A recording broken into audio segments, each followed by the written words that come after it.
Hale Esfandiari, and I run the Middle East program at the Woodrow Wilson International Center for Scholars. I would like to welcome you to today's meeting on humanitarian crisis impact of Syrian refugees in Lebanon.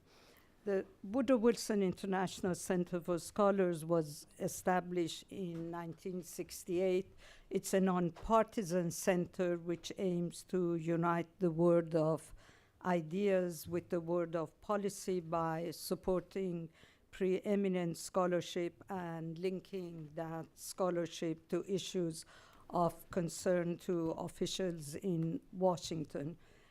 Congress established the center as the official national memorial to President Wilson.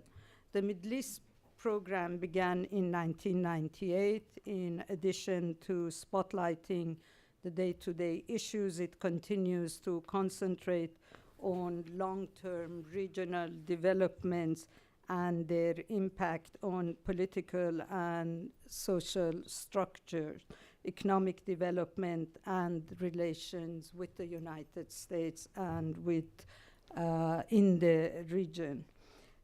Today's meeting is a joint effort between the Middle East program and the American Task Force for Lebanon.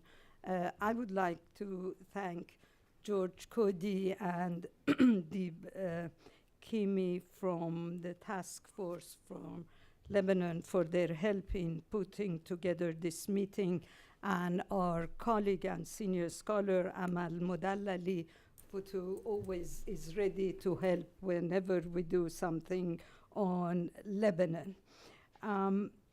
We and this task force have a history of cooperation. Most recently, actually, last fall, we collaborated on a talk with ambassadors at Jerejian and Ted Katouf discussing the Arab awakening and US policy in the region. The Syrian refugee crisis and its spillover into neighboring countries, especially Lebanon, has been a feature in a number of our meetings and publications since the beginning of the civil war in Syria. Former public policy scholar Rochelle Davis outlined the refugee crisis in great detail in the fourth issue of our Viewpoint series in June of 2012. Since then, the Middle East program has released 6 more publications in the Viewpoint series on Lebanon by former and current public policy scholars. We are very pleased to host today 4 outstanding experts. Assistant Secretary of State for Population, Refugees and Migration, Nancy Richard. Welcome. This is the first time you are at the Wilson That's Center. Right. Well, on this side. I've been out there in the audience. But yes, but I mean at this end. That's so right. We are looking forward to having you more, both here and there. Thank you. Ambassador Antoine Shadid of Lebanon to the United States. You have been a visitor quite often at the center, and we welcome you. Ninette Kelly, resident representative in Lebanon, United Nations High Commissioner for Refugees. Welcome. And today's panel will be moderated by Ambassador Edward Gabriel, former U.S. Ambassador to Morocco and Vice Chairman of the American Task Force for Lebanon. Ambassador Gabriel has an extensive background in international affairs, having convened multilateral policy forums involving national security, environmental, trade, and energy issues. He has been involved in matters of Russian and European nuclear non-proliferation and safety, and he has been active in advising the U.S. government on Middle East policy matters. From November 1997 to March 2001, he was the U.S. ambassador to the Kingdom of Morocco. Ambassador Gabriel, we welcome you, and I hope that next time you come to the Wilson Center, you don't have to show 6 times your IDs to make it here. Well, I know where the door is now, so thank you, Holly, and I want to recognize you. You've been a great advocate for women's rights around the world, and a great and renowned professor at some important universities. We're honored to be in your presence. Thank you. So let's begin. Welcome to hell. That's how my colleague George Cody was greeted when he recently visited the refugee camps in Lebanon. George, as has been said, is the executive director of ATFL, the co-sponsor today. Unfortunately, that description is all too true. In some camps, or makeshift settlements, as the Lebanese call them, there's no electricity, no running water, and worse, no sanitation facilities, leading to disease and tremendous health problems. They're not what you could imagine from your days of going to summer camp. They're really a severe situation there. Let me give you some statistics as it applies to Lebanon. As a comparison, about a year ago, there were 70,000 refugees registered by UNHCR. Last week, a year later, there were 700,000, a 1,000% increase in 100,000 or 90,000 to 100 waiting to be registered. Can you imagine? Lebanese officials have estimated that 1.3 million Syrians, not all of whom are refugees, reside in Lebanon, which has a population of 4.2 million citizens. That makes Syria about 30% of the number of Lebanese. Think about that in America, percentage-wise. That's like we Americans receiving about 100 million refugees, most of them in the past year. Lebanon contains the plurality of Syrian refugees, with about 36% of the total persons of concern. Important point, Jordan has accepted a $150 million World Bank loan to assist the Syrian refugees. But the Lebanese government, which was offered similar terms, is adamant that it cannot add to its already high public debt, approximately 140% of GDP, to benefit non-Lebanese. And because of the 65-year legacy of the Palestinian refugee camps, and the unwillingness of Lebanese to host camps in their own communities, Lebanon has refused the establishment of official refugee camps, making it mind-boggling to provide services to refugees in more than 1,400 makeshift settlements throughout Lebanon. And finally, UNICEF estimated there were 450,000 Syrian children in Lebanon outside of the school system at the beginning of this year. What a prescription for future hopelessness and attraction to radical ideologies. With that as a background, allow me to introduce our distinguished panelists for today's seminar. To my immediate left is my former colleague, Ann Richard, who is now Assistant Secretary for State for Population, Refugees, and Migration since April of this year. She was last year, 12. Right. Oh, excuse me, typo. Mark that down, Deep. She was previously Vice President for Governmental Relations and Advocacy at the International Rescue Committee, which helps refugees, internally displaced, and victims of conflict. And she served as Director of the Secretary's Office of Resource Plans and Policy at the Department of State, and where I got to see her firsthand and how good she really is as an administrator and policy person. And she served as the Deputy Chief Financial Officer of the Peace Corps. To Ann's left is His Excellency Antoine Shadid, who arrived in Washington in July 2007 to assume his post as Lebanon's ambassador to the United States of America. Prior to this, he headed the Bureau of International Organizations, Conferences, and Cultural Relations at the Ministry of Foreign Affairs. From 1998 to 2000, he served as ambassador to Greece, From 91 to 98, he was Consul General in New York. And from 84 to 86, he was Consul General in LA. I can say that Ambassador Shadid has traveled more throughout the United States than most Americans. To my right is Ninette Kelly, who's the regional representative of UNHCR in Lebanon since 2010. You got it. Okay. After having served with UNCHR in Geneva, she previously was a member of the Canadian Immigration and Refugee Board and co-authored the book, The Making of a Mosaic, A History of Canadian Immigration Policy. As you can see, we're lucky to have three very distinguished people here, and we're going to ask Anne, Secretary Richard, to begin our panel discussion today. Thank you. Thank you very much, Ambassador. It's great to be reunited this morning. And thank you, Holly, for your comments. And thank you to the Wilson Center and the American Task Force for Lebanon for bringing this group together to draw attention to the critical humanitarian situation in Lebanon. I'm so pleased to participate in this important discussion alongside my fellow panelists.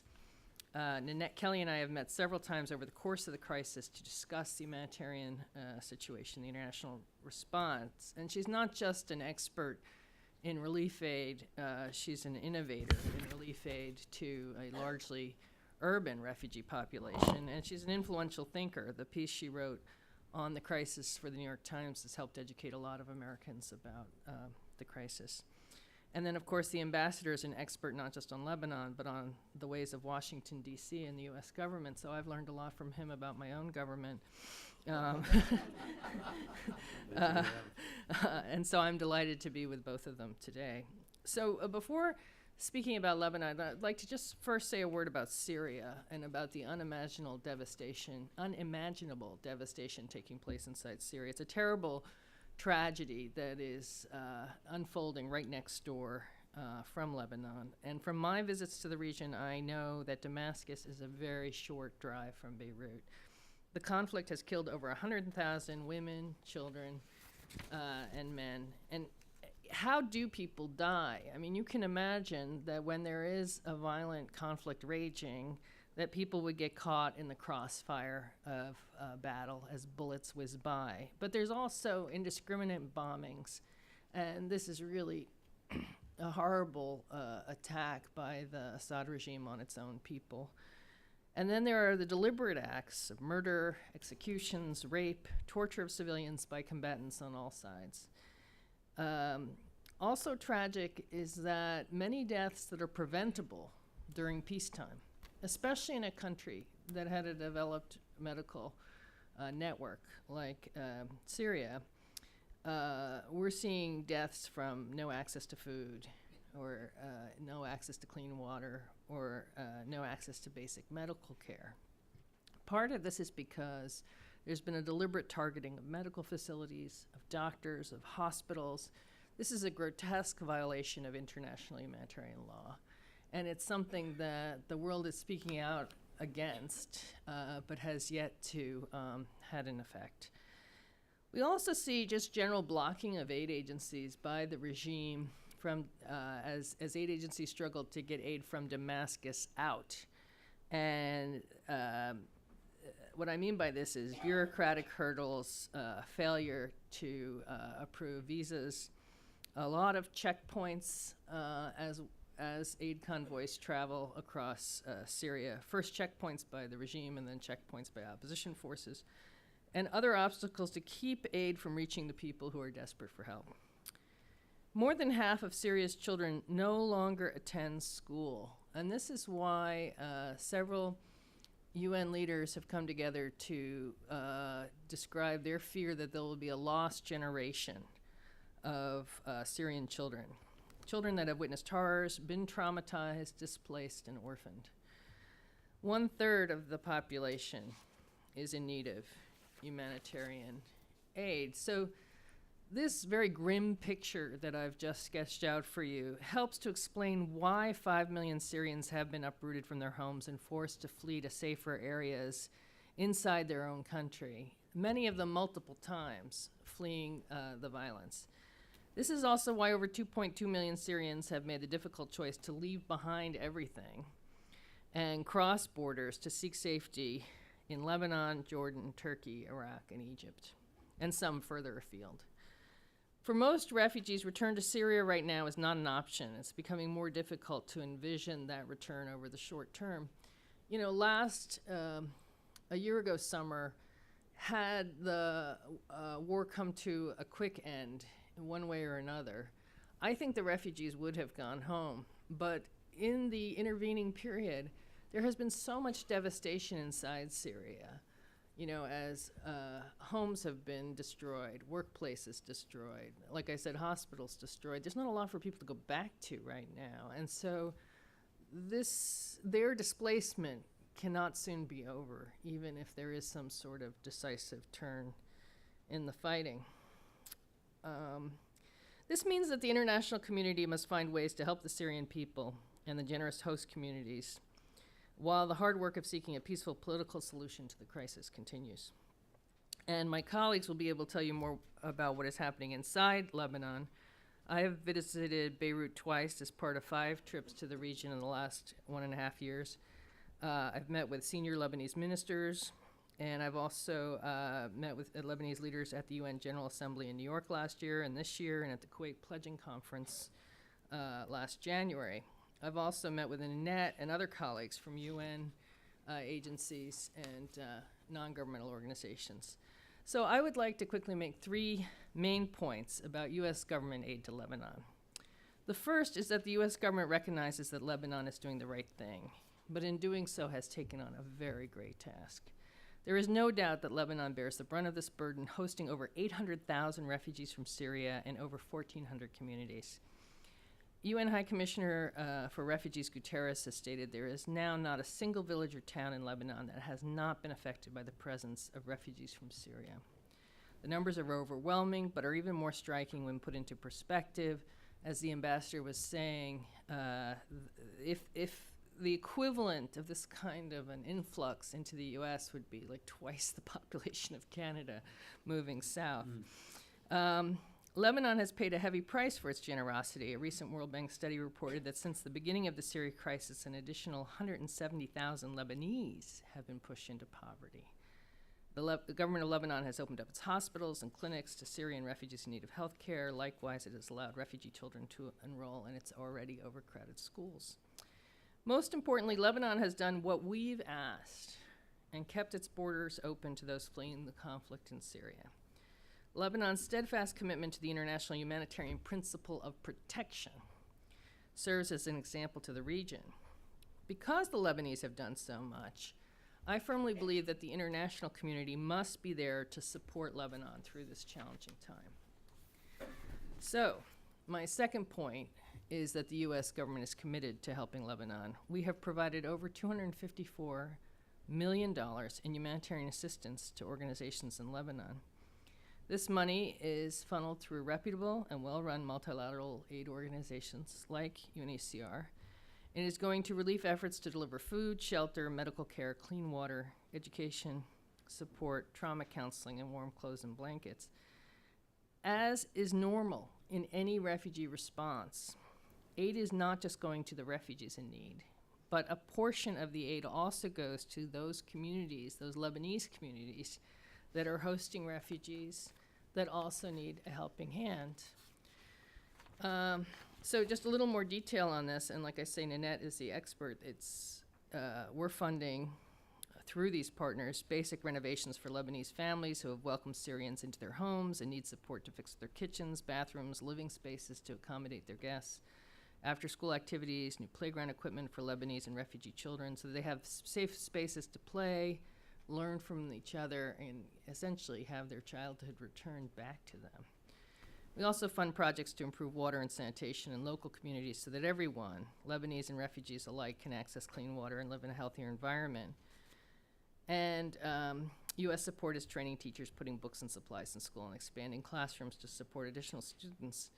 Another responsibility of the Bureau that I lead is to fund UNRWA, the UN Relief and Works Agency for Palestinian refugees in the Near East. And through UNRWA, we are also funding emergency relief supplies, education support, and medical care to 45,000 Palestinian refugees who had been living in Syria and now have been displaced and fled into Lebanon. Many of them are living in neighborhoods or camps that with other Palestinians and in very overcrowded conditions. Some of this short-term emergency humanitarian funding is from Population, Refugees, and Migration Bureau at the State Department, and some is from our colleagues at the U.S. Agency for International Development, and we work very closely together to coordinate. My third point, though, is that broader international support for Lebanon is critical, and that help must consist of both relief and development funding. The U.S. is not alone in its efforts to assist, of course, and we have seen unprecedented cooperation among humanitarian, economic, and development agencies in Lebanon already. Aid agencies must reach these urban refugees, and we've already discussed how they're embedded not in organized UN camps where they are easy to locate and assist, but they are instead living in towns and villages, and also anywhere they can, squalid vacant lots, abandoned buildings, shanty towns, places, with as the ambassador said, with no access to running water, electricity, schools, or health facilities. So Lebanon needs not just short-term humanitarian assistance, but it needs support for power, water, sanitation infrastructure, education, health systems, and its economy overall. And we need to help avoid embroiling Lebanon in a spiral of instability stemming from potential economic collapse, or social tensions and strife. So this is why I am very happy that the government of Lebanon has worked with the World Bank and the United Nations to conduct a rapid needs assessment and to lay out a roadmap of interventions to guide the international community's response. At the September 25th International Support Group for Lebanon meeting in New York as part of the UN General Assembly, I was very pleased to be alongside Secretary Kerry when he demonstrated the United States' commitment to support Lebanon through this crisis. He noted the humanitarian aid to date, the $250 million plus that I've mentioned, but also announced an additional $30 million to directly respond to growing needs in Lebanon's communities as identified in the roadmap. So I strongly believe we must seize this moment of goodwill and collaboration to bring together all relevant actors, the government of Lebanon, community leaders, UN agencies, non-governmental organizations, the World Bank, international donors, to galvanize resources and implement a strategic response that will meet the short, medium, and long-term needs of the Lebanese people and the refugees they so generously hope. So this is going beyond my mandate, but I have been part of conversations through the national security staff to pull together all the parts of the U.S. government that need to be involved in this conversation. In January 2015, it's likely that Kuwait will again host a pledging conference to raise money to help Syrians. At this next conference, we must also help their hosts. Now, what is that? January of next year, what does that mean to people in Washington? Oh yeah, we might have clarity on our budget by then. And so this is where the local has global implications. We have been very fortunate in this past year that my bureau and the disaster assistance funds and the food aid funds of AID were funded to the point where the U.S. was able to lead the world community in responding with humanitarian aid. But right now, we are not certain what the future holds for us, and I would love to have the U.S. remain in that lead position and pull other governments along with us. Thank you. Thank you, Secretary, very much. This is fuel for thought as we get into the Q&A in a few minutes. Ambassador Shadid. Thank you, Ed, for your kind introduction. First, let me thank the Middle East Program at the prestigious Woodrow Wilson Center in the person of its director, Haleh Esfandari, and the American Task Force for Lebanon, represented here by our moderator, Ambassador Ed Gabriel, and George Cody and Deep Kiyami, for organizing this important conference. It is indeed an honor to share the stage with remarkable and knowledgeable officials like Assistant Secretary of State for Population, Refugees, and Migration, my good friend Ann Richard, who I wouldn't really advocate Lebanon as she just did right now. And I thank you for that. So you said it all, almost, and we are grateful. And of course, Ninette Kelly, the UNHCR representative in Lebanon, where unfortunately the action is. Ms. Kelly is a dynamic person leading the tireless efforts of UNHCR in Beirut to assist Lebanon in such difficult circumstances, and we thank you for that. The theme of our conference today is so expressive, self-explanatory by itself: humanitarian crisis, impact of Syrian refugees in Lebanon. My talk this morning, ladies and gentlemen, is a very painful cry on behalf of Lebanon and the Lebanese, to be heard in this international capital of Washington and by the international community. It is indeed a cry of pain. The refugees' numbers, the statistics, the amount of the valuable assistance doesn't matter that much anymore to us. What is important to Lebanon and to the Lebanese across the board is that the actual Syrian refugee crisis became so obviously an existentialist problem for Lebanon. And you would hear me during my presentation today repeat existentialist in many times. What matters, ladies and gentlemen, is how to stop this hemorrhage, the Lebanese one and obviously the Syrian one, which is causing the Lebanese hemorrhage. How to come to Lebanon's need to help her, coping with the huge impact of the Syrian and Palestinian Syrian refugees on the immediate and medium term is indeed very important. But over and above, we have to start improvising new realistic solutions to solve the Syrian refugee problem in Lebanon is indeed the most important issue to us. Ladies and gentlemen, Lebanon is in danger because of this problem. The number of Syrian refugees coming to Lebanon from Syria have reached unprecedented figures, and we are going, all of us, to repeat those figures. More than 800,000 registered refugees, plus the families of the 300,000 seasonal Syrian workers always present in Lebanon. Do you know that 8,000 Syrian babies were born in Lebanon since March 2011? Along with thousands of Palestinian refugees present in Lebanon, amounting to 25% of Lebanon's total population, thus exceeding by far its capacity and any other country's capacities for assimilation.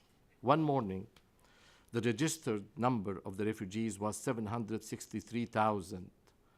That same afternoon of that day, it went up to 769,000. We have illegal refugees who didn't register. The number goes to 1.3 million, which is around 30% of the Lebanese population, equivalent to having 25 million refugees entering Germany, or 93.5, or like the ambassador said, 100 million refugees entering the United States. The World Bank's impact assessment estimates the total economic loss to be around $7.5 billion for the period of 2012-2014, and this is a huge, huge amount for Lebanon. The price of shouldering the Syrian crisis is improving too much to bear. Despite all that, Lebanon has remained faithful to its international and human commitment not to close its border. We are not closing its border in the face of anyone seeking refuge from violence. Again, I repeat that this aggravating burden represents now a real existential crisis in view of the security and socioeconomic repercussions of such a sudden overpopulation, so sudden overpopulation. The spillover areas, according to the World Bank recent report, are, and I will only talk about the titles. It affects our economy and trade and our public finances, the health, education, and social safety, increase in demand in all these areas, especially in education. It increased the already existent poverty, the labor market, which result in further unemployment. Our infrastructure is extremely suffering in water supply, electricity, sanitation, traffic road accidents, waste management. Furthermore, the Syrian conflict has challenged the already delicate social and intercommunal balance in Lebanon, and all of you, you know what it means to Lebanon. The state's budget is now in need of an exceptional financial shoring up process to cover these expenses, aside from the direct assistance coming into the refugees through the United Nations High Commission for Refugees and the specialized civil and international organizations. I would like to thank the American administration for its valuable assistance. The American assistance is the highest single one offered by any country, as it reached, like Assistant Secretary said, $254 million. I thank the administrations through Assistant Secretary Ann Richard, present here among us. The meeting of the host countries' representatives held in Geneva and the broader international conference, which took place on the 30th of September under the theme Solidarity and Burden Sharing with countries hosting Syrian refugees under the auspices of UNHCR, are but an introduction to widening the scope of participation and intensify the search for comprehensive solutions that would tackle this escalating crisis. I mentioned also, I would remiss if I don't mention, the meeting of the donors countries which took place at the World Bank on October 12th, which three of us participated in. These important conferences followed the successful meeting of the International Support Group for Lebanon in New York at the UN headquarters, which was presided by Secretary General Ban Ki-moon and the President of Lebanon, General Michel Sleiman, and was very highly attended by the P5, the European Union, the Arab League, the World Bank, UNHCR, and other agencies and UN agencies. The American administration was represented, as Assistant Secretary said, at a very high level by Secretary of State John Kerry. The Lebanese, my dear friends, need the care and support of brotherly and friendly countries in order to face the negative repercussions of this external conflict, which is not of their own making for a change once. It's not of our own making. It's not of our doing so, but which threaten their security and stability and prejudice their socioeconomic situation. Not only do they look up to that assistance out of brotherly and friendly solidarity, but also based on the common responsibility of the international community as a whole regarding the problems which pose a threat to regional and global security in general. It's not only our responsibility. It is an international responsibility that could threaten not only Lebanon, but the whole area. As you know, Lebanon, the least I can say, is a country within a delicate geographical area, just the toughest neighborhood, with limited resources and capabilities and sensitive balances, as it is not possible to impose on nations and individuals the impossible and what they are not able to do. It is important for me to reiterate from this very podium the call of all the Lebanese officials. I will reiterate that call to increase the efforts to ease this escalating burden, mainly axed around the following points: to provide sufficient funds, human and financial resources, in order to put frames and regulations for the presence of the incoming Syrian refugees, meet their basic humanitarian and livelihood needs, noting that pledges undertaken at the meeting of the donor states and organizations, which was thankfully hosted by the State of Kuwait on the 30th of January 2013, were fulfilled only partially, and I am generous in saying only partially. To consolidate frameworks, second point, to consolidate frameworks and spaces to lodge Syrian refugees on Syrian territories. To lodge Syrian refugees on Syrian territories. It's easier said maybe than done, but in safe zones outside the reach of the ongoing conflict, knowing that the area of Syria is 18 times that of Lebanon, 18 times. Another point, to agree on holding an international conference on the issue of Syrian refugees, which does not merely call for financial assistance, but rather begins to search for ways to share the burdens and numbers, among states based on common responsibility and in light of historical precedents. Another point, to provide support from all the concerned and capable states for the works of the International Support Group for Lebanon, which has placed the issue of the refugees at the top of its priority list. However, in view of the escalation of the fighting and the additional deterioration of the situation in Syria, an additional number of families is unfortunately expected to flee again, adding more to the suffering of those present and on the hosting communities, and that would definitely stretch the capacities of all concerned to its utmost limits.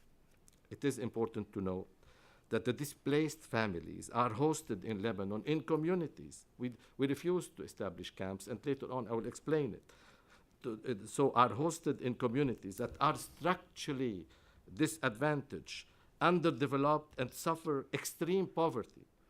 The coming of those displaced Syrian families aggravated the misery and the suffering of both Syrian and Lebanese. That is why efforts for assistance should be seen along these lines.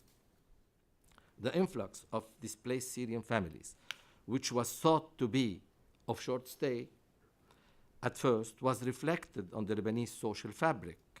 Hosting families are getting tired with scarce resources. They are getting tired. The labor market has been badly affected, especially that the Syrians have been historically cheaper labor force. This competition has driven to unemployment among members of hosting families, in addition to a sharp increase of prices of commodities. Moreover, services in these regions are overstretched, reaching the level of total paralysis in some places. This increasing tension is alarming and creates a feeling of insecurity. Sensitive efforts had been concentrating on assisting the Syrian displaced and touched peripherally on the Lebanese hosting communities, and thank you, Assistant Secretary, for drawing the attention of that, needs that are increasing by the day. So we should really pay attention to the hosting communities. This reflected in the increased tension, and this is dangerous, between the two communities, the Lebanese and the Syrians, at different levels. Ladies and gentlemen, the government of Lebanon is committed to support within its capacities the displaced Syrian families awaiting their return to their homes. That goes along acknowledging the right of the Lebanese hosting communities for adequate social services. However, these capacities have reached a deadlock, and immediate help is needed with the escalation of violence. Massive influx of displaced is expected, and that requires extensive resources. If these are not made available, then the government of Lebanon would be forced to opt for a different approach in dealing with the displaced. All these measures seem pressing and urgent, pending the desired political solution for Syria, which hopefully will be provided by the Geneva II conference, to which Lebanon, when invited, would consider seriously attending. A political solution that is likely and hopefully ensure for these refugees a dignified and safe return to their country. Thank you very much. Thank you, Ambassador, and thank you for underscoring the existential nature of this problem for your government and the people and the citizens of Lebanon. Our final panelist is Ninette Kelly of UNHCR. Ninette. Thank you very much. I'm going to take you through some photos of what we're experiencing in Lebanon, and I'm hoping that you go away with three main points to consider. The first is the great and growing need there and the very tragic consequences that occur when those needs aren't met. The second is the enormous contribution of the government of Lebanon, the people of Lebanon. I say everywhere I go, I don't know a country, certainly not in my living life, that's done as much proportion to its size as Lebanon. And I think it's a message that hasn't been fully received by the international community. And thirdly is the real need for increased contributions to this response and to help Lebanon. Anne mentioned the great contribution of the United States of America. Indeed, it sets an example for everyone else. What she didn't mention is that the American contribution represents half of the monies already received for Lebanon in its entirety, of the whole international response, of which we're now just 30% funded, just over 30% funded. So this is an incredible contribution, and we really hope that other countries will come forward and do the same, and of course, as well, hope that the American contribution doesn't stop, because it has quite literally saved tens and tens of thousands of lives. But if we move on, here's what Lebanon looks like, and it's kind of hard for you to see, I'm sure. What I wanted to show you is that the areas of greatest concentrations of the refugees, which is really here in the eastern part of the country and up through the north. The dark red represents the areas of greatest concentrations. Having said that, refugees are spread, as the ambassador was saying earlier, over 1,400 locations. So they're quite literally throughout the entire country. This map shows you where they've come from. And the majority of refugees have come from areas around Damascus, Homs, Idlib, and Aleppo. That's from which were the greatest concentrations in Lebanon. Refugee arrivals, the places from which they're coming, generally pattern the places of intense conflict. So when there is a lot of disturbances in Syria, our refugee numbers tend to reflect. They come from those areas. This slide tells you where we were in June 2012. That was 25,000 refugees, and already that was a lot to handle for Lebanon. You can see most of them came in the north, and a good proportion of those refugees were hosted by Lebanese families. They continue to be. They continue to be hosted in homes with people, some of whom never met them before. And that hospitality has not stopped, even though the crisis has continued. This is where we were in December 2012. Just over 175,000 registered refugees, and you can see that their geographic spread has moved further south. And here's where we are today. 801,000, 802,000, most of whom have been registered. There's around 93,000 awaiting registration. We register between 11,000 and 15,000 people every week, which is a staggering number of people. And you can see what Lebanon's looking like. People often ask me, well, probably not you, because many of you know Lebanon, what's the white areas? It's usually the mountainous areas where people can't live. But other than that, there are many Lebanese villages where there are more Syrians than Lebanese.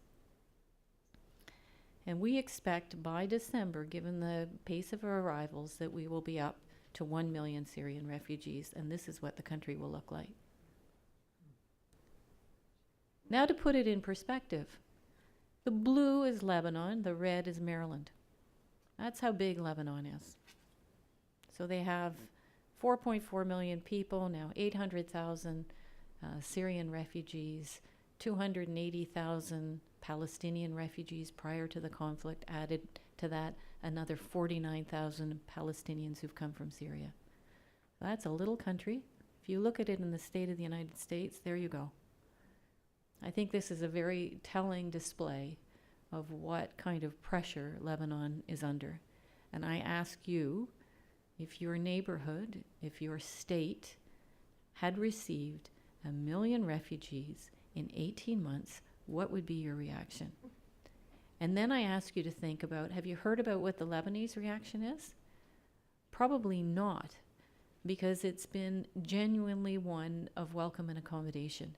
And Ambassador Shadid is right. It is that welcome is starting to wear thin. But here's the story. The story is that that tiny country has taken in that many refugees without many people really understanding or knowing about it. And I think that's a shame. This is a picture of refugees, how they arrive. They arrive at the back of trucks, they arrive in taxis, they arrive in buses, and they've been admitted into Lebanon. They often come with just the clothes on their back. Many refugees have been displaced more than once in Syria. They don't want to leave home. But what prompts them universally is their neighborhood was bombed, their house was bombed, they go to another village, and that village comes under attack. And it's really a last-ditch effort to leave their country and come to Lebanon. It's not an easy choice. Many come with wounds. This woman had 5 children. Her husband was killed when their house was bombed, and she had shrapnel wounds all over her body. And one of her little daughters, 3-year-old, lost her thumb. So these people need a lot of help and assistance. They're registered by us. I thought this was an interesting picture because you can see what we do. What does it mean to register? It doesn't mean just checking off a name. You have to actually understand who these people are. Are they from Syria? What's their circumstance? Do they have special needs? Is there anybody disabled? Has anybody suffered any kind of sexual abuse, any serious trauma, any torture that needs to be attended to? We tell them what their rights are to assistance. We try to help them with accommodation. This is what happens at the registration stage. And it's also fair to mention that people who come, who we have doubts about, whether they're either Syrian or whether they might be combatants, we don't register them. They have to go to a more in-depth interview because our assistance program, and here I talk about the international agencies and national ones, is for civilians. We've instituted vaccinations at our registration sites. Here's UNICEF sponsors these. So UNICEF vaccinates all children. So when they get registered, they get vaccinated. Here's refugees coming to receive food assistance. All registered refugees up until recently were entitled to food vouchers or food parcels. This is one of our distribution sites. Now we're moving to a cash-based system, and there's going to be a further targeting so that the food assistance will go to those for whom they have no other means of support. Here you can see they're picking up, that would be a hygiene kit. In it is what you need in order to maintain the cleanliness of your apartment, of your home, of wherever you're living. Also sanitary pads for women. We also give baby kits. I like this picture. It's a bit disarming, but this is a woman. She's got 5 families staying with her and has for over a year. 5 Lebanese families staying with her. This represents less than 4% now of the shelter being offered to refugees, but it's still sizable. Tens of thousands of refugees are living in Lebanese families.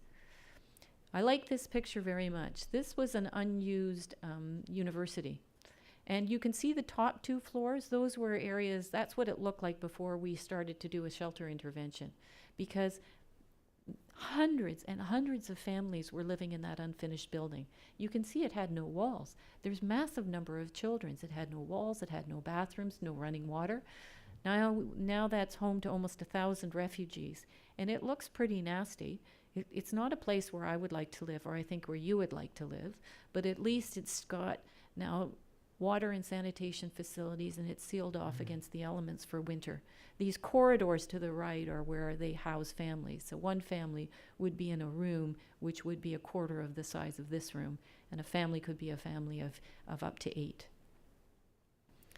This is the unfinished tented settlements now that represent 14% of the refugees live in these kinds of accommodation.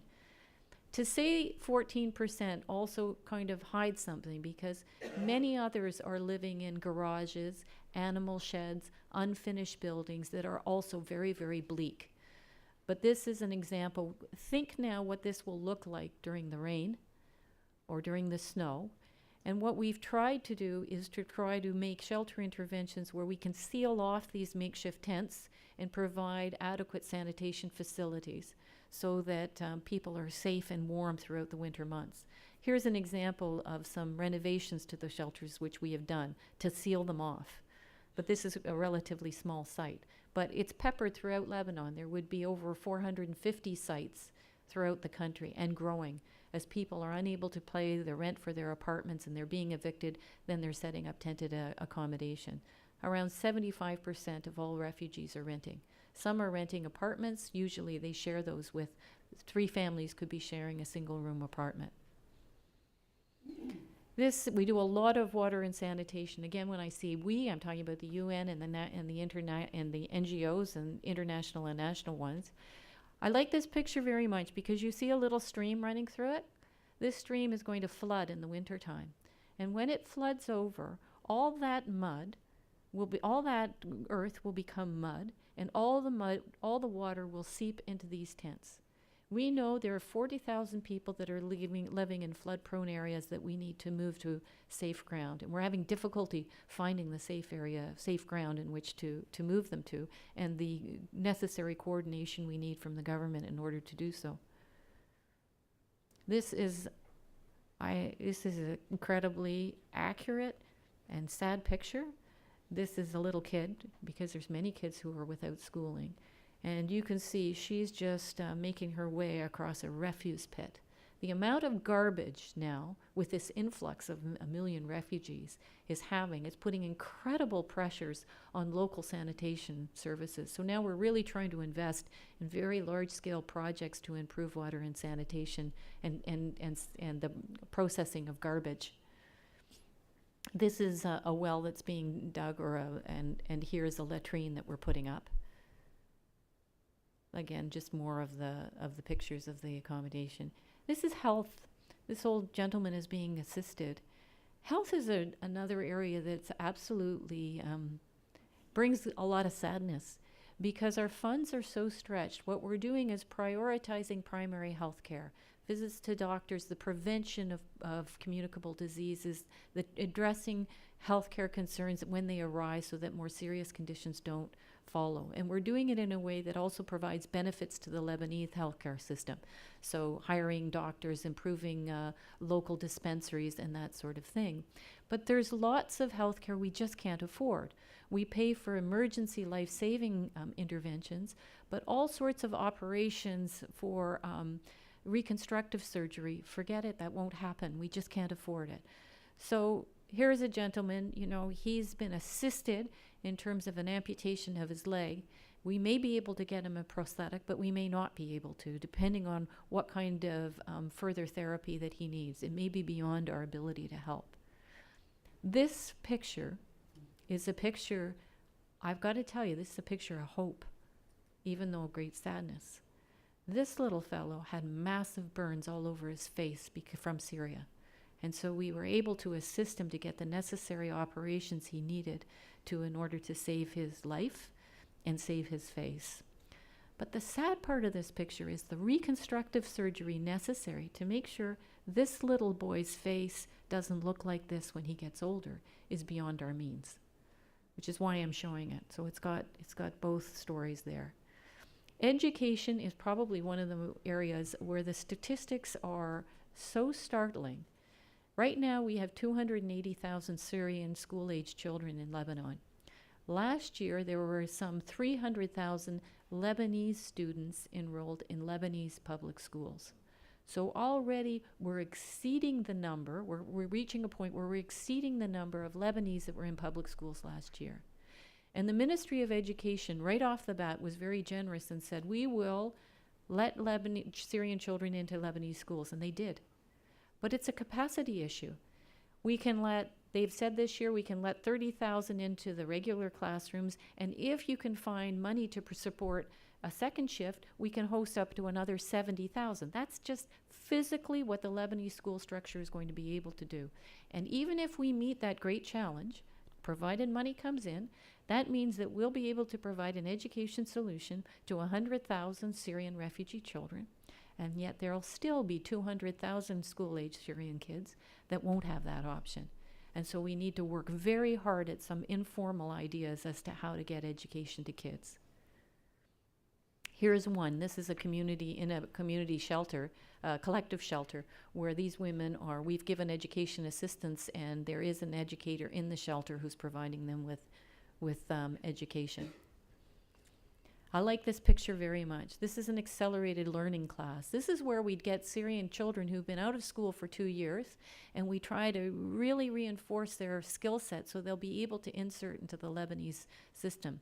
The reason why I like it is it reminds me of a class I was in not long ago where I asked the kids, what's your favorite part of the day? And they said, my favorite part of the day, every one of them said, is going to school, which isn't what my kids would have told them at that age, I can assure you.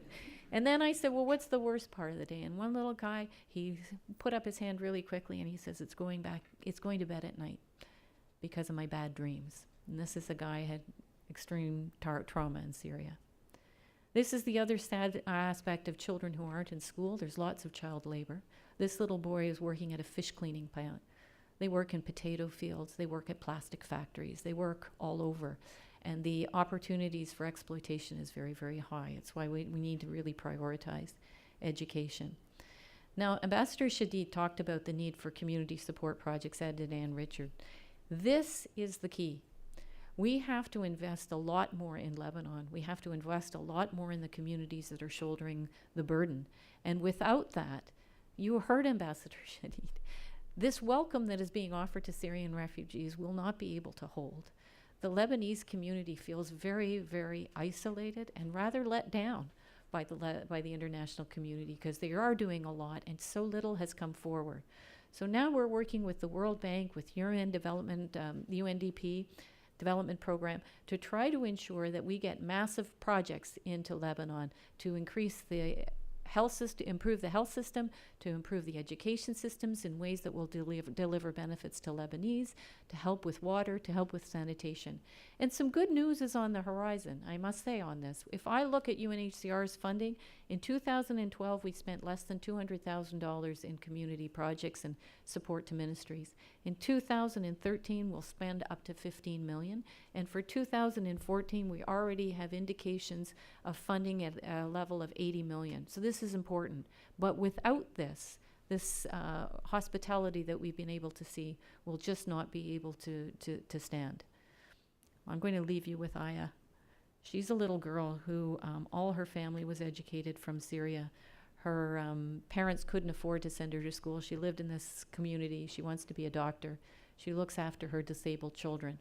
She wants to be a doctor. And she wants to be a doctor so that she can help all the poor people that come to her without charge. Her story is an amazing story. It's on our website. She talks about the bombing that they had to flee from in Syria. I encourage you to look at it. But Aya is the hope for that generation, and we need to invest in her and her other colleagues.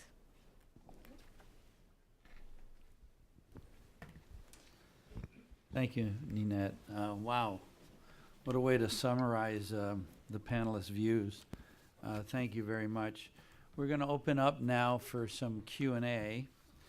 I would ask you to wait for the microphone, raise your hand. We'll get you a microphone. If you could mention your name and your affiliation, and please put your question in the form of a question. And if you could be concise with that question, we would really appreciate it. I'm going to just ask the first question, and then I'll hopefully have the chance to hear from you all.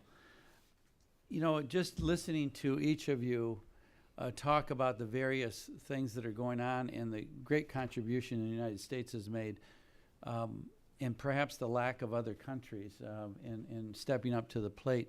I would like to ask each of you, what is the one single or two or three single things, policy initiatives, that you would like to see happen in the next 12 months that would really help this terrible situation?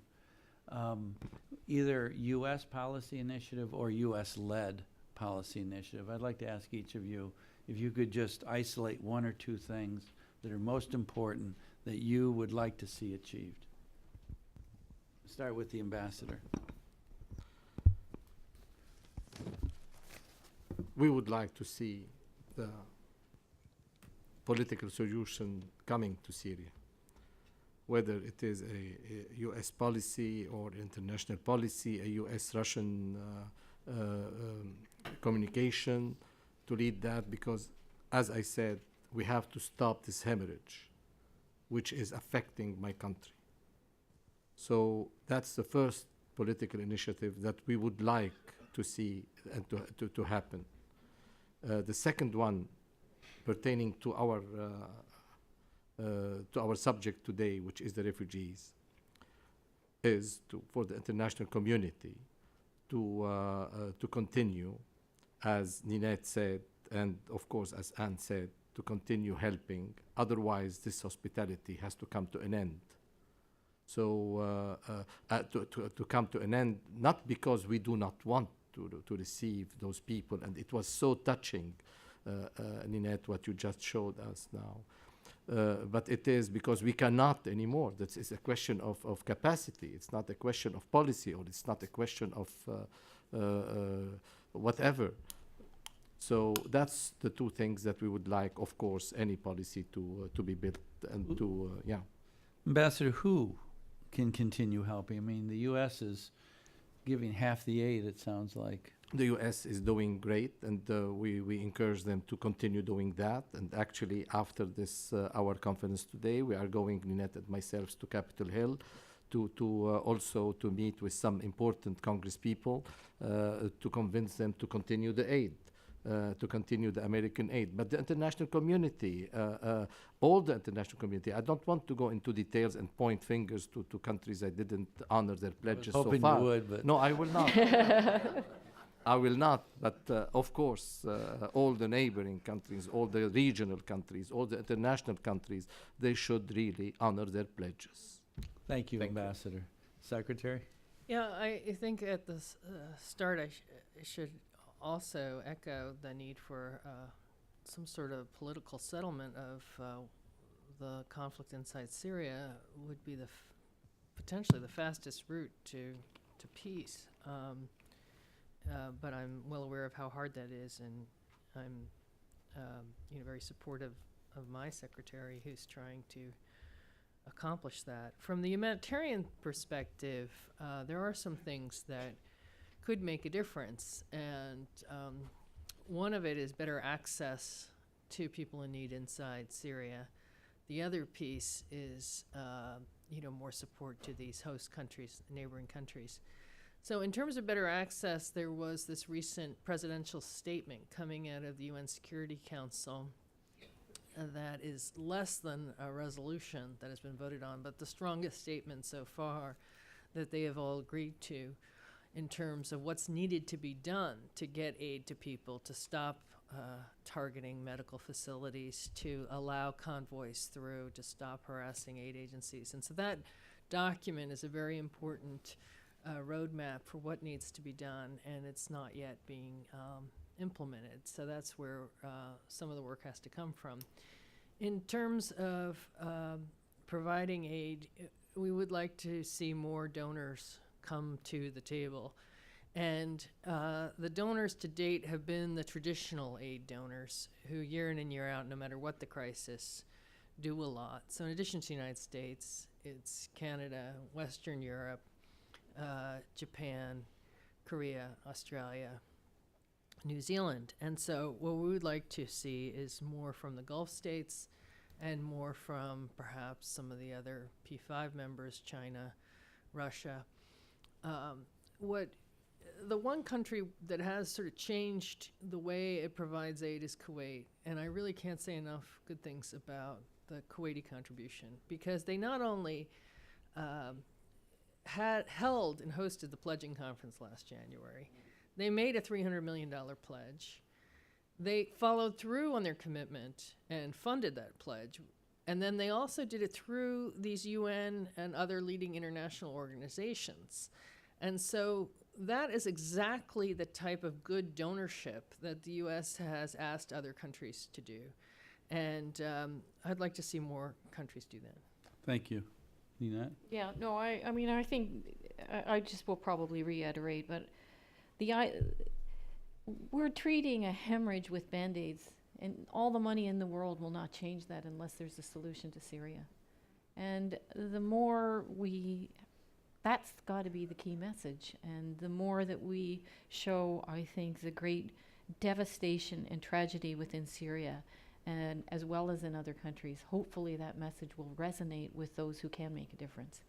Secondly, I agree with Anne that a lot more, if I had to give a policy prescription, I would say to states who are giving, please aim your dollars, substantial ones, to improve the infrastructure, the education, the health infrastructure, water and sanitation in Lebanon in ways that will address the humanitarian needs and the needs of the Lebanese. That's a long-term, that's a good policy. And thirdly, as Anne says, the traditional donors have come forward. In fact, the European Union is also a very robust donor. And what we would like to see, in addition to Kuwait, is other countries who are non-traditional donors come forward in a coordinated manner to provide support to the humanitarian response. Thank you very much. We have a couple of folks here in the second row. Please, your name, your affiliation, and make sure it's a question. Hi, Christy Delafield with the Syrian Opposition Coalition. I'm the liaison for humanitarian assistance. My question is for Nanette Kelly. If you could just talk a little bit more about the shift from blanket assistance to targeted assistance. What's going to change? What's going away for some people? Obviously there isn't sufficient funding, and so there will be some changes. And then how do you anticipate communicating this to the refugee community? Do you want me to answer them as they go? Please. Okay, very briefly. We've targeted assistance since the outset, in both in education, shelter, health, and all the rest. We haven't been able to meet 100% of the needs. The new policy was basically the World Food Program was moving towards a more targeted food distribution based on its global practice. And that was based on we used a vulnerability assessment we did with UNHCR. WFP was the lead in that with UNICEF to try to determine what the ability was of refugees to provide for themselves. And on the basis of that study, that's how the targeting was done. And it is being, it's already been communicated widely throughout the country to refugees. Plus, there has been an appeal process put in place in order those who were not targeted in to be able to be considered for ongoing assistance. It represents less than 30% or some 32% of the total refugee population, and individual home visits are going to be taken for each one of those who were counted out of the assistance. Barbara Slavin from the Atlantic Council. I know you don't want to point fingers, but what have the Saudis pledged and how much have they actually provided, and are they supporting the UN efforts in Lebanon? And also, perhaps the ambassador could talk about the role of Hezbollah. We know that they've been fighting in Syria. Have they also been providing any sort of relief? Are they sheltering Shia refugees or Alawite refugees coming out of Syria? What has been their reaction to the humanitarian crisis within Lebanon? Thank you. I can't tell you what the total contributions from Saudi Arabia are. They tend to, maybe somebody else can answer that. I cannot, but on the coordination, they're interested in what we do. They follow what we do, but in terms of coordinating their assistance with the interagency one, it's not as predictable as we would like to see. We are here talking about the Syrian refugees and the state dealing with the Syrian refugees. So I will stop here in answering your question. I talked about what my government said, and I would stop there. Thank you. I get to you. Chris Straub from the Ammar Foundation. Question for Ms. Kelly. Are Syrian professionals, especially physicians and teachers, part of the refugee flow that you register? And if so, how are they helping their fellow Syrians in these, especially augmenting the primary health care and the education crisis? It's a great question. Yes, there are lots of Syrian professionals as refugees, and we're now, for the whole focus of 214, we'll be trying to work within refugee communities to get those skill sets more to the fore to help them be able to address the needs of their own communities.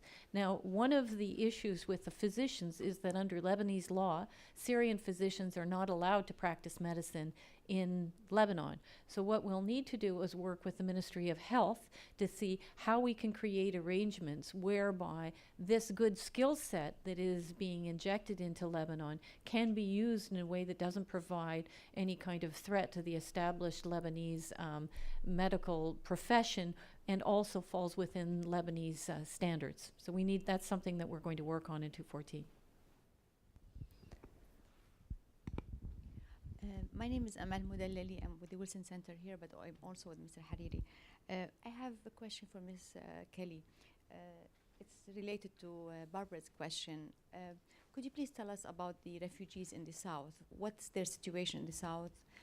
How are they being assisted there? Do they have any problems because of the local population not supportive of the Syrian opposition? What kind of problems they're having in the South or not having problems? And the other thing is related also to this issue. I was talking to people in the South, and they told me that there's a problem now in the Arqoub area. It's the Arqoub area, which is on the corner of Lebanon, borders Lebanon, Syria, and Israel. And apparently the refugees there are having big problems and not much assistance. And Shaba'a, which is the town there where they're staying, is having a huge problem, overwhelmed by the number of refugees and no support. And also that the UN also is busing these refugees to Tyre or other place to register them, which is unbelievable. They bust from the far east to far west to be registered, and this is putting them in danger, and also it's a problem for you and more expense. Could you please address these areas, and that the Arqoub is becoming a very sensitive area because these people are becoming very desperate economically, and they could be used by other people to do other bad things in the area and could become a danger zone. Thank you. In terms of, we're really getting to the topic of whether or not Syrian refugees who are coming in and settling in areas that's not their confessional group, their religious group, are they receiving, are they under threat in these areas? And I have to say that was the big fear at the outset. But refugees, with over 90,000 refugees now registered throughout southern areas, and the majority of the refugee population is undeniably of the Sunni refugee population. This is a great tribute to the country of Lebanon, that regardless of the religious confession, people have been accepted in communities and been assisted regardless of their confession. Having said that, yes, there are tensions. Some towns and villages are tired of this. They're tired of all the refugees. They've seen crime. They've seen vandalism to their shop. They're blaming it on refugees. They've imposed curfews on refugees. But that's not a phenomena that's isolated to southern Lebanon. That's happening throughout the country. It's what communities are doing in order to give themselves a serious sense of safety and security. Finally, on the issue of busing, we have 4 registration centers throughout the country. I tried to impart on everybody a little bit about how difficult registration is, how you need, but I didn't go into the full thing, because you need security, you need anti-fraud measures, you need crowd control, you need mechanized electronic system, all of that, which means that registration has to be done in a registration center. And we have bused not only in the south, we've bused in the Bekaa, we've bused in the north, and we have done that by working out arrangements with local and national security officers that we have been able to accompany refugees from the place to the place of registration, and that has been done successfully. But do refugees have worries about that? Absolutely, but we're trying to address it the best we can, and the busing so far has worked for many, many thousands of refugees. Sure. You just said that some of the curfews in the south. No, I said curfews throughout Lebanon. Are they all over the country? All or over the only- country. Oh, thank you. There's a couple of questions on this side.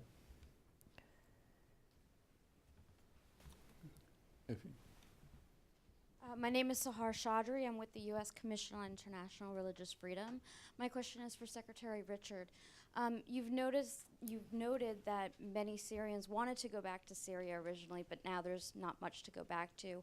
What is the United States policy on resettling right now, and what are other countries doing to potentially take in resettled Syrian refugees?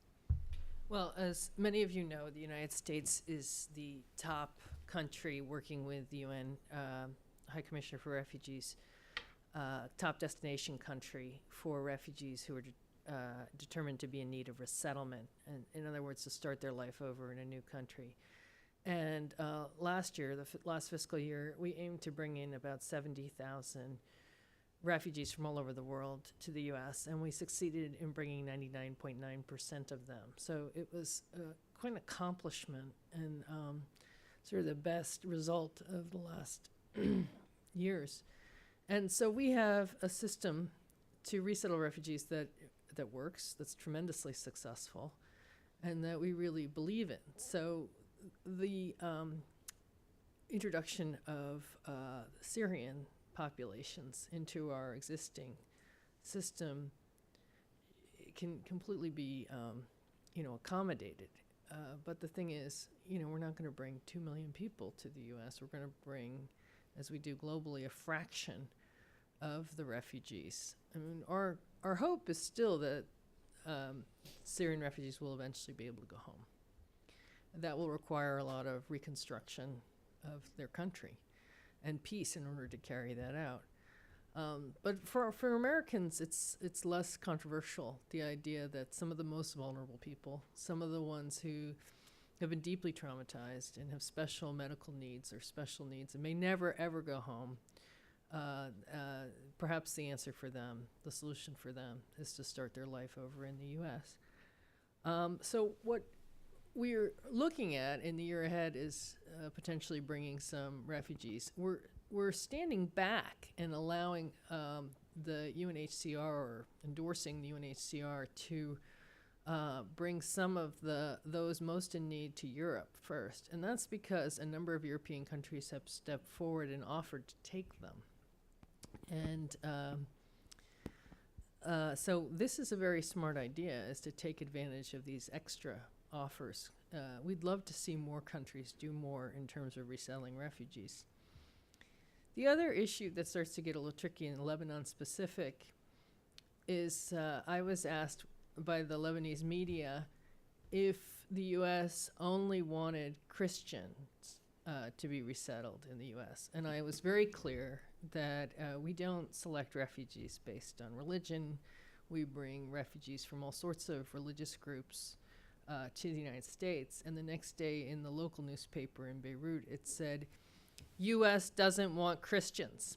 And I was completely aghast, because I thought of all the members of Congress who ask me if we're helping Christian refugees. And I thought, this is a terrible thing. But the other thing that I learned was that in Lebanon, this is great news, that Christians would not necessarily be vacuumed up by the United States and taken away, and thus play with the different proportions inside the country. So, this is where the ambassador is helping to teach me about the Middle East and some of these. We have some questions towards the back. We're going to take a couple more only. Good morning. My name is Sharish Rajput. I'm here from the Public International Law and Policy Group. And my question is generally to the panel. I personally have worked previously in Pakistan, which also, as you may know, before Lebanon was taking in a large influx of refugees from Afghanistan. And during that time, I see, during crises, we see that the most vulnerable population, which is children and women, are always affected, which increases child exploitation, as Ms. Kelly mentioned, and other issues such as early forced child marriages, sex trade. Would you speak a little about that? Do you see an increase in that? Do you see any other crises that are coming up with the population? And how do we feel that we can address them as a community internationally? Thank you. Indeed, those are among the most vulnerable populations. It's women, children, the elderly, disabled persons. I was asked about this just earlier today, and in fact, we do have our antennas out, and no more than that. We have a whole community of NGOs and people who work with us to ensure that people who are at high risk are referred to appropriate services for help, support, and prevention mechanisms. I could go on to list them. I can't say they're on the rise, but they exist. And there are many of the sexual and gender-based violence, early child marriage, child labor. It's very difficult to quantify, so it's very difficult to find a trend. But it's certainly prevalent enough that we know it exists. So what do we do about it? One is we try to ensure sufficient financial assistance to families who want to arrange an early marriage or have their children work as a way to prevent that kind of coping behavior. But we also have safe houses, we have community support projects, we have information for women on what their rights are and where they can get assistance.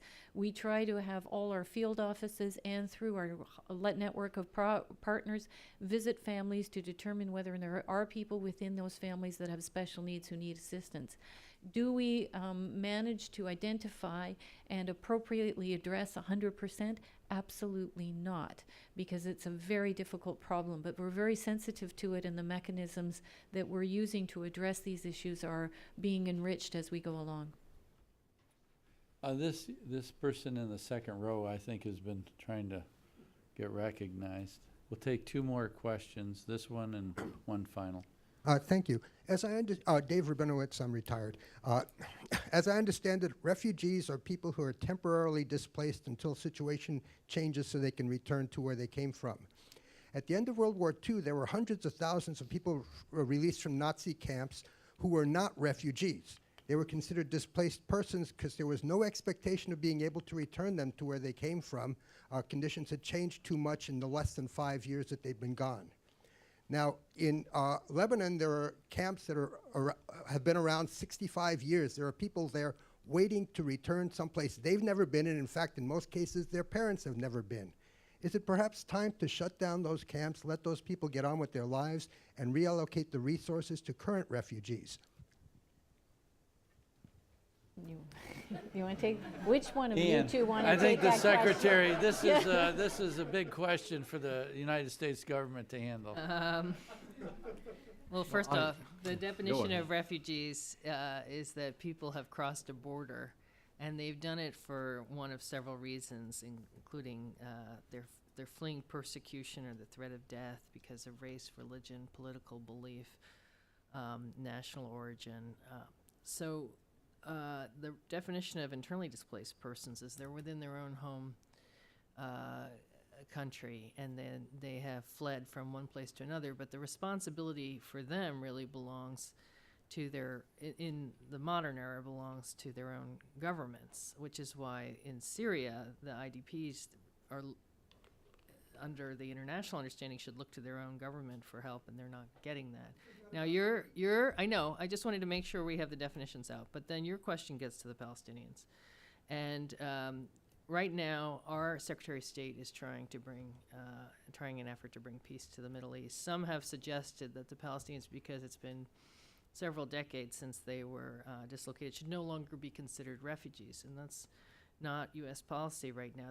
There are occasionally questions like this raised by Congress, but we continue to fund and support UNRWA to provide services to these populations until we can have some sort of a negotiated settlement so that they can have a solution, whether that is moving back to some of the places they started from, other areas, or staying right where they are. And so that's all caught up in this overall peace process.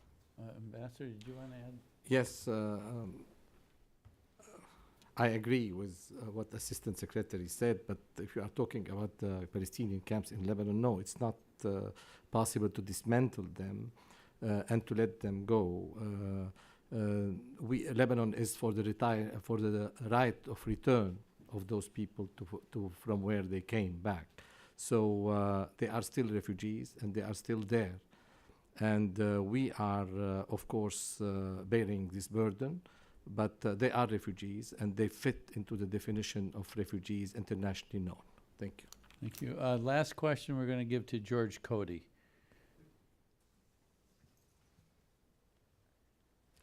Thank you, George Cody. I apologize to everyone else with their hand up. Executive Director, American Task Force for Lebanon. The question is to any of the panelists. I don't want to be specific. First of all, thank you very much for a superb and lucid presentation. I have a two-part question. One, I met with a prominent parliamentarian in Lebanon in April after visiting 2 refugee camps, and this individual said, if the war was to end today or tomorrow or whenever, that 20 to 25% of the refugees would stay, would remain in Lebanon. I'd like to have you respond what your comment would be on that, and what effect it would have on the population in the country. And the second question is more of a specific question, picking up on what all of you have said. There are a lot of NGOs, including ourselves, and we've been involved in this issue, the American Task Force for Lebanon, but also present here. What do you suggest that we can do specifically, with specific recommendations or suggestions to be helpful, to be supportive, and to follow up on some of the comments and policy initiatives that all of you have suggested today, so that we are, in fact, a supportive actor in the whole process? George, thank you. And our time has run out, so I'm going to ask you to keep that in consideration as we go overtime. Start with the ambassador. Yeah, of course. First, when you said about the 25% remaining in Lebanon, in the best scenario, or the worst scenario, I would put it. I think that we should really think, and the international community should really think about the relocation of the Syrian refugees in Syria itself. And we are talking after and when we reach a political solution. But this idea should be present on every state in the international community to consider it. That could be solved this way. It's not fair for Lebanon or any of the neighboring countries, but I'm speaking of my own country, to remain in Lebanon despite the impossible situation for those refugees to come back to Lebanon. So we should think about that. But if you asked about the effect, it is, we all talked about it. It's a disaster, George. If not only 25%, even 10% remain wherever they are and remain in Lebanon itself, we cannot bear that. So we are all on the same boat, waiting for a political solution that hopefully will come, and then they will go back. As for what could you do here, I think that we should, with the administration and Congress, continue to push all the way to keep the aid flowing to the international organizations to help us bear this situation, and do it the right way, lobbying for it, as we will be doing in a couple of hours, and just with the administration. So that's what we could do. I think one thing that we didn't get a chance to mention is that it would be nice to see more support from the American public through private giving to provide aid. And so we talked a lot about U.S. government official funding, funds from other governments and countries. It would be wonderful if churches, houses of worship, university students, local charities started a campaign to raise more money to help the refugees. That would be fantastic. Good idea. On the politician who said the 25%, I've heard those statistics battered around. I don't know where they come from, but I'll tell you, I think they come from two places. One is I haven't met a Lebanese person who didn't love Lebanon and really think that Lebanon was the most beautiful, wonderful country in the world. It's a great sense of pride for Lebanese. If I had a penny for every Lebanese person who said to me that Lebanon is the Switzerland of the Middle East, I would not be sitting here right now. I'd be a rich lady in the Caribbean, in any event. So I think there's part of that. They just can't imagine that once you're in Lebanon, you'd ever want to leave. But the Syrians themselves, they want to leave. They want to go home. The question is, and what Anne alluded to, is what will they have to go home to? And that will require massive reconstruction, to which agencies, development agencies, World Bank, are already putting their mind to. This is not something we sit around and wait for the peace flag to happen. It's something that you have to mobilize for well in advance, and that's going on. In terms of support, yes, private giving. We have a website, un.refugees.org, for example, right? unrefugees.org, sorry, I was told. There's important areas that you can see great stories, you can see great activities, interagency work that's being done. That's one area one window into it. but also I think from the organization's perspective, yes, lobbying politicians is really very, very important. Secondly, coordinating with others. There is a tendency, we're all so stretched, and I tell you this as a person who works on the ground, none of us have enough money. None of us, everybody gets frustrated and blames the other organization for failing to do this or failing to do that. And we have to come together as a group, because it's only in solidarity that we'll be able to achieve results. So really, coordination and cooperation is another big important message that we need to do from the UN perspective, but with the NGOs as well, and as between the NGO community. And on that note, I'd like to thank the panelists for such a remarkable hour-and-a-half session. Thank you so much. And also to Hallie, who sponsored this event in the Wilson Center. Thank you very much. And do you want to say any concluding remarks? Thank you very much. Thank you. It was freezing here, yes.